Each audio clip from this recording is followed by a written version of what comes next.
কখনো কোনো স্বার্থ নিয়ে নামাজ পড়বেন না ভাইয়েরা। আগেও বলছে, এখনো বলছে, যখনই আল্লাহর দরবারে সিজদা দিবেন বিনা স্বার্থে দেওয়ার চেষ্টা করবেন। কিছু পাওয়ার আশায় নয়, কিছু চাওয়ার আশায় নয়।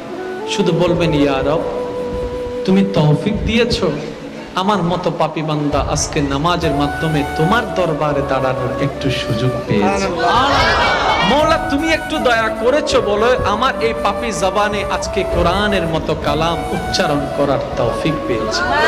ও মাওলা, তোমার দরবারে দাঁড়ানোর মতো ন্যূনতম যোগ্যতা আমার কাছে নাই, আমার দাঁড়ানোটাই প্রমাণ করে সেটাই তোমার দয়া, সেটাই তোমার মাওলা।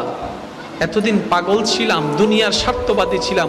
যখনই নামাজ পড়েছি অনেক কিছু চেয়েছি, এটা দাও সেটা দাও, এমন করো সেমন করো, ওইটা দাও সেটা দাও, চেয়েছি মাওলা। মাওলা আজকে কিচ্ছু চাই না, আজকে শুধু একটা জিনিস চাই। রব জিজ্ঞেস করবে, বান্দা কি চাস তুই? এবার আপনি বলবেন, মাওলা কিচ্ছু চাই না, তোমাকে চাই, তোমাকে চাই, তোমাকে চাই। জগৎ জিজ্ঞেস করবে, চাকরি তোর লাগবে না? আপনি বলবেন যে না, আমার আর চাকরির দরকার নেই। কিন্তু তোর ব্যবসা লাগবে না? আপনি বলবেন ব্যবসার দরকার নেই। কেন কেন? বলে যে ব্যবসায় যে টাকা আসবে, সেই টাকায় যে রিজিকটা আসবে, ওই রিজিক দাতাকে লাগবে। ব্যবসার দরকার নাই, রিজিক দাতাকে লাগবে। চাকরির দরকার নাই, সম্মান দাতাকে লাগবে। পড়ালেখার দরকার নাই, এলম দাতাকে লাগবে।